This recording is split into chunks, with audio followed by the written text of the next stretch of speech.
It is my pleasure to introduce somebody who has been instrumental in the housing issues across the world. Michael Weinstein has been active all his life in terms of making a difference. He is the leader of AHF, the largest global housing organization in the world. He's got AHF has 1,000 places around the world. He's heading to Africa in a couple of weeks, and it is my pleasure to introduce him especially because he's been very supportive of the Sanders Institute for quite a while. That's the reason we're here for the housing seminars, for the housing gathering. It is something that wouldn't have been able to happen without AHF and Michael.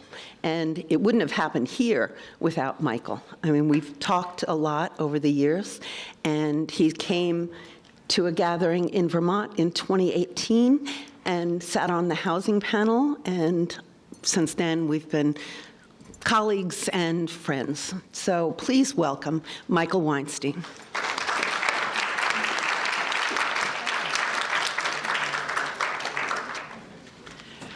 Good morning, everyone. Good morning. For those of you who are visitors, welcome to Los Angeles. I'm so very pleased to be partnering with the Sanders Institute. I had the opportunity to attend the gathering, as Jane mentioned, and there are so few opportunities for people to get together in a think tank environment like this and share ideas and come up with solutions. So it's very, very gratifying. You know, when I first attended the gathering, I had, and Bernie chaired a panel that I was on. I said to that gathering that I did not believe that the housing issue was high enough on the progressive agenda, and I'm going to reiterate that today. Housing is the most elemental need after food. And never in the modern history of this country has the ability to secure shelter been more precarious. I know growing up, some things that Bernie and I have in common.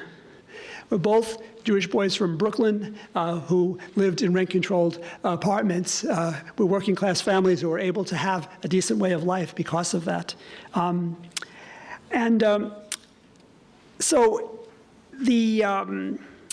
First of all, you know, the real estate industry, which is the biggest industry in the world, they describe rent control like a scourge, like some sort of communistic idea. But the reality is that rent control in this country is an American tradition for more than 100 years. First came about after World War I.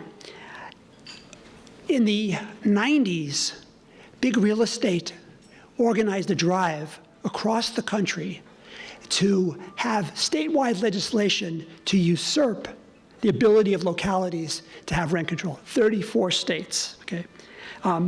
So we are endeavoring for the third time, the ballot initiative that will be voted on in November, to repeal what's called the Costa-Hawkins law and bring about the ability of localities to regulate rents. The battle for rent control in California is the front line of the battle for tenants' rights in the country. If we can do this here, okay, we have a chance to start repealing those laws all across the country. The progressive movement has many priorities. There'll be many incredibly important issues on the ballot. But progressive movement must put its blood, sweat, tears, and money behind the Justice for Renters initiative for it to win. We cannot do it alone, because we're up against the most powerful industry in the world, and they will spend, as they have before, unlimited amounts of money to defeat the tenant movement. You know, this being the third time, it can be the charm if we unite. And I'm hoping that all these important issues like women's right to choose, same-sex marriage, all the many important things that will be on the ballot can work together. This is not an AHF battle. AIDS Healthcare Foundation has nothing to gain from this, right? This is not a housing and human rights battle. This is a battle for the poor and working class people of California. There are 17 million renters in California. It's 45% of the population, right? There are tens of millions of more renters across the country. Our primary job as progressives is to improve the lives of people, right? And housing is their greatest need. It was mentioned last night that in the concern about inflation, 60% of the inflation that's taken place over the last few years has come about because of shelter. And we can just make an enormous blow for housing justice in 2024. We must, okay? I mean, just to put it simply, the rent is too damn high.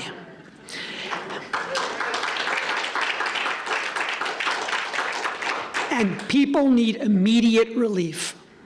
I'll tell you, growing up in New York from a working class family, I didn't have any relative who was worried about whether they would wind up on the street. Okay.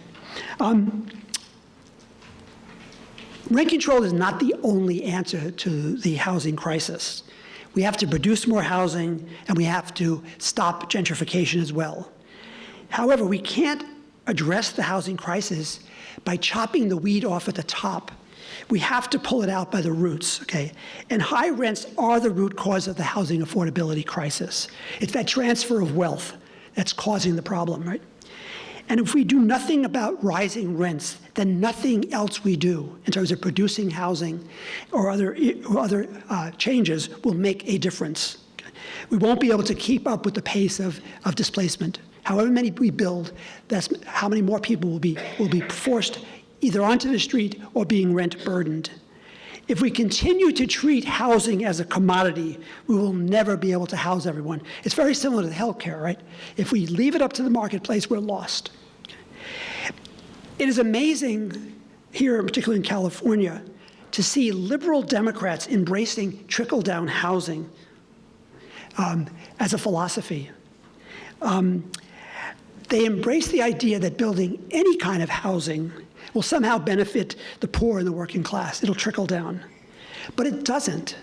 No matter how many Ferraris you build, okay, it won't help if all you can afford is a Chevy.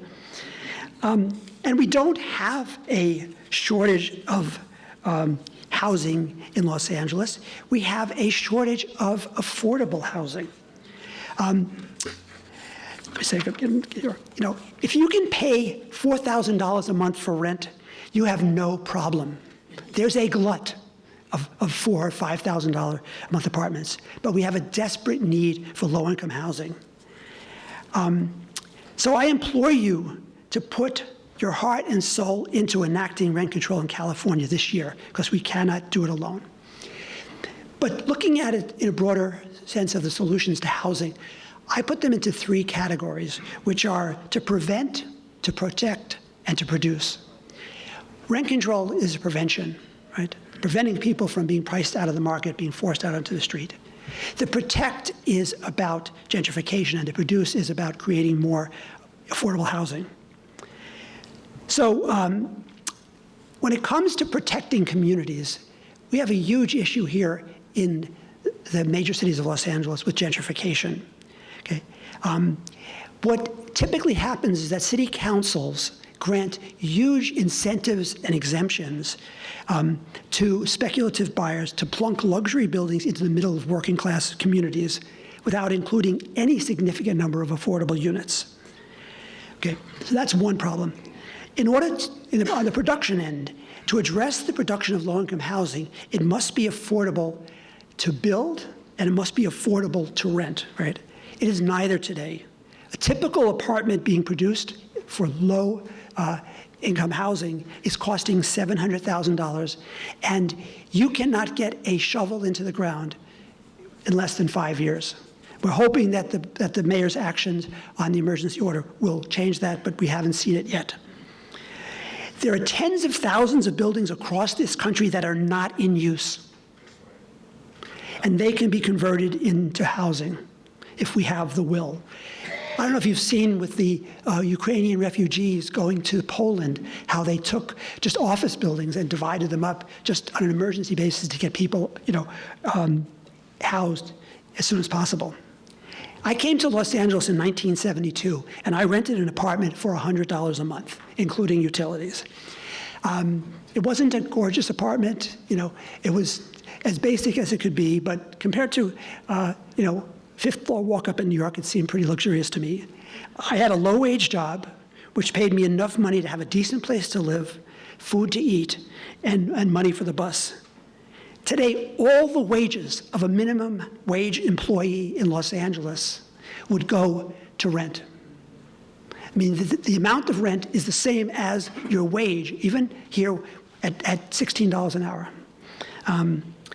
In my capacity as the president of AIDS Healthcare Foundation, I travel the world, and a lot in the poorest countries in the developing world. I just came back from Sao Paulo. Okay? There are some homeless people there in Los Angeles. We're not just the homeless capital of this country, we are the homeless capital of the world, and that is truly shameful. I mean, yes, I'll be going to Africa, as Jane mentioned. There are informal settlements there. There are refugee camps. There are shanty towns. But people are not laying their head on the pavement every night, by and large. Again, it's a disgrace. People have asked me, why as an AIDS advocate have I gotten involved in housing? So number one is that housing is the number one social determinant of health. And many of our patients are homeless. And it also greatly affects our staff, who either have to double or triple up or have to drive long distances to get to work. But the main reason I'm involved in housing is that I feel the same outrage about the housing situation and homelessness as I did in the 1980s about AIDS, where the benign neglect saw tens of thousands of people die needlessly. And here in Los Angeles, people routinely died in the hallways of the county hospital. The original name of our organization was the AIDS Hospice Foundation. So we housed people as well as providing them with medical care. And also people say to me sometimes, they say, you're an AIDS organization, you're stepping out of your lane. And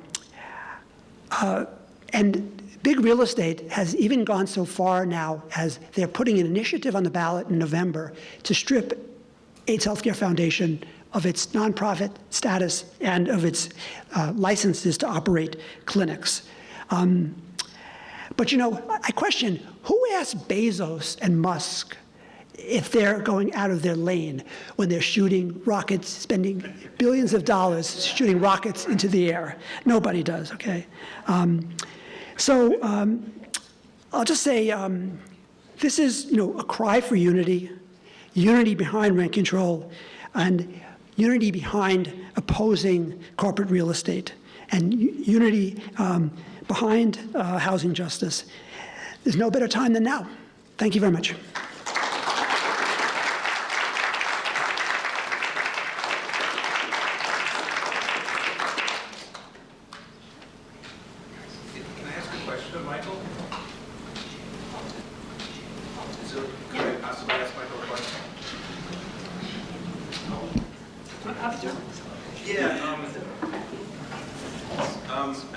I hate to be impolite, and I think we should be very polite to all of our guests today, but I think there is an elephant in the room here, isn't there, so to speak? Maybe that's a metaphor. We're going to have present at this conference the highest profile opponent of your position. So here's an intellectual exercise back from the days of debate. See, I was being diplomatic, which I'm usually not accused of, but okay. No, but let's do that, because we have to be courteous to all of our guests, right? And I think as a progressive movement, we always have to be that way, bring civil discourse back to America, right? But if you could just sort of like as a debate, high school debate exercise, explain why Governor Newsom, what is his position and what is his rationale for opposing rent control? He says that it's going to prevent new housing from being built. When I go to New York, all I see is cranes everywhere building housing, right? And that's been his rationale. But I mean, he is, closely allied with big real estate. When we presented 732,000 letters at his office a few months ago, last year, and when the press called for comment, they were referred to a person who does communications work for him, but who's the lead spokesman against justice for renters, right? So he's outsourcing his communications, you know. I mean, he's doing some things that I wholeheartedly agree with. But, you know, Sacramento is the place where renter justice legislation goes to die. There's only a handful of renters, and, you know, California Apartment Association is one of the largest contributors, along with the realtors, and that's why even here in, you know, liberal California, we have not been able to get a single bill through. In fact, very often they don't even get a hearing in the first committee. Thank you very much. Thank you.